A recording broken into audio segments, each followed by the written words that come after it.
Hi guys, അപ്പോൾ ഇന്ന് നമ്മൾ ഉണ്ടാക്കാൻ പോകുന്നത് പ്രോൺസ് പോപ്കോൺ അല്ലെങ്കിൽ ബ്രോസ്റ്റഡ് പ്രോൺസ് ഒക്കെ അങ്ങനെയൊക്കെ പറയാവുന്ന ഒരു സിമ്പിൾ ഈവനിങ് സ്നാക്കായിട്ട് കഴിക്കാൻ പറ്റിയൊരു സംഭവം കേട്ടോ. അപ്പോൾ അതിന് വേണ്ടിയിട്ട് ഞാൻ ചെമ്മീൻ്റെ തല വേറെ ആക്കിയിട്ട് അതിൻ്റെ മീറ്റ് മാത്രമാണ് ഇതിന് വേണ്ടി എടുക്കുന്നത്. അതിൻ്റെ അതൊക്കെ സെപ്പറേറ്റ് ആക്കിയിട്ട് നമ്മൾ നന്നായിട്ട് ഒരു 3-4 വട്ടം കഴുകിയെടുക്കുക. ഫ്രഷ് വാട്ടറിൽ നന്നായിട്ട് കഴുകിയെടുക്കുക. കണ്ടോ, ഇതേപോലെ ഒരു 2-3 വട്ടം, ഒരു 3-4 വട്ടം ആ ഒരു വെള്ളത്തിൻ്റെ കളർ ക്ലിയർ ആവുന്നത് വരെ നന്നായിട്ടൊന്ന് ക്ലീൻ ചെയ്തിട്ട് എടുക്കുക. പിന്നെ അതാ ഞാൻ ക്ലീൻ ചെയ്തിട്ടുള്ള ചെമ്മീൻ വേറൊരു ബൗളിലോട്ട് മാറ്റിയിട്ട് ഞാൻ കുറച്ച് ഉപ്പ്, മുളക് പൊടി, മഞ്ഞൾപ്പൊടി, ജിഞ്ചർ ഗാർലിക് പേസ്റ്റ്, കുറച്ച് കാശ്മീരി ചില്ലി പൗഡറും കൂടെ ഇട്ടിട്ട് നന്നായിട്ടൊന്ന് മിക്സ് ചെയ്തിട്ട് വെക്കുകയാണ്. കുറച്ച് വെള്ളം കൂടെ ആഡ് ചെയ്തിട്ട് ഒന്ന് മിക്സ് ചെയ്തിട്ട് അടച്ച് വയ്ക്കുക. അപ്പോൾ നേരത്തെ ഇട്ട ഉപ്പ് കുറച്ച് കുറവായിരുന്നു, അപ്പോൾ കുറച്ചുകൂടെ ഉപ്പ് ഞാൻ അതിൽ ആഡ് ചെയ്തിട്ടുണ്ട്.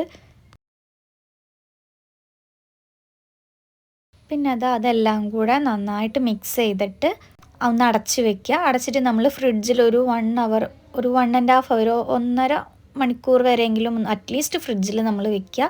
ഉപ്പും എരിവും നന്നായിട്ട് അതിൽ പിടിക്കാൻ വേണ്ടിയിട്ടാണ് കേട്ടോ. പിന്നെ ഞാനിതാ ഫ്രിഡ്ജിൽ നിന്ന് ഒരു 1.5-2 മണിക്കൂറിൻ്റെ അടുത്തോളം ഞാൻ ഫ്രിഡ്ജിൽ വെച്ചിട്ടുണ്ടായിരുന്നു.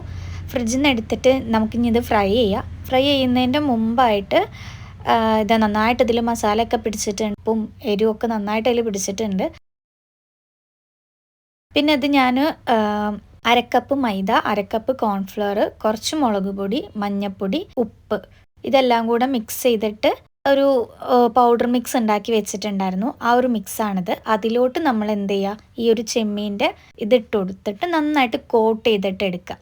പിന്നെ നന്നായി തിളച്ച എണ്ണയ്ക്ക് നമ്മൾ ഓരോന്നായിട്ട് ഇട്ട് കൊടുത്തിട്ട് ഒരു ഗോൾഡൻ ബ്രൗൺ കളർ ആവുന്നത് വരെ ഇത് കുക്ക് ചെയ്യുക. ഇത് ലോ ഫ്ലെയിമിലിട്ട് കുക്ക് ചെയ്യണമെന്നൊന്നുമില്ല, കാരണം ചെമ്മീന് നമുക്ക് നന്നായിട്ട് വേവൊന്നുമില്ല എന്നറിയാമല്ലോ.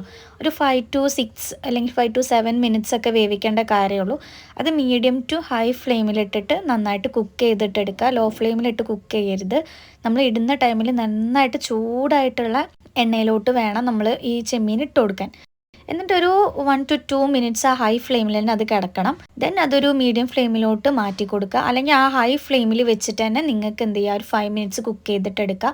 കരിഞ്ഞു പോകുന്നുള്ള പേടിയോ അല്ലെങ്കിൽ ഉള്ളു വേവില്ല എന്നുള്ള പേടിയൊന്നും വേണ്ട. 5 മിനിറ്റ് ഹൈ ഫ്ലെയിമിലിട്ട് വേവിച്ചാൽ തന്നെ നന്നായിട്ട് കുക്കായിട്ട് കിട്ടും. ദെൻ അത് നമുക്ക് എടുക്കാം. ഒരു ഗോൾഡൻ ബ്രൗൺ കളർ ആകുമ്പോഴത്തേനും നമുക്ക് എടുക്കാൻ പറ്റും. ഒരിക്കലും ലോ ഫ്ലെയിമിൽ വെച്ചിട്ട് ഇത് കുക്ക് ചെയ്യരുത്. ഇപ്പോൾ ഏകദേശം ഫുൾ ഞാൻ ഇട്ട് കഴിഞ്ഞിട്ടുണ്ട്. അപ്പോൾ ഒരിക്കലെങ്കിലും നമ്മൾ ചെമ്മീനൊക്കെ മേടിക്കുമ്പോൾ ഒരു വട്ടമെങ്കിലും ഇതുപോലെ ഒരു പോപ്കോൺ അല്ലെങ്കിൽ ഈവനിങ് സ്നാക്കായിട്ട് ഇങ്ങനെ ഒന്ന് ട്രൈ ചെയ്ത് നോക്കുക. ഈ ചെമ്മീൻ ലവേഴ്സിനൊക്കെ എന്തായാലും ഇഷ്ടപ്പെടും. അപ്പോൾ ഒരു വട്ടമെങ്കിലും ട്രൈ ചെയ്ത് നോക്കുക. അപ്പോൾ ഇന്നത്തെ വീഡിയോ എത്രയുള്ളൂ. അപ്പോൾ വീഡിയോ ഇഷ്ടപ്പെട്ടു എന്ന് വിചാരിക്കുന്നു. ടാറ്റാ.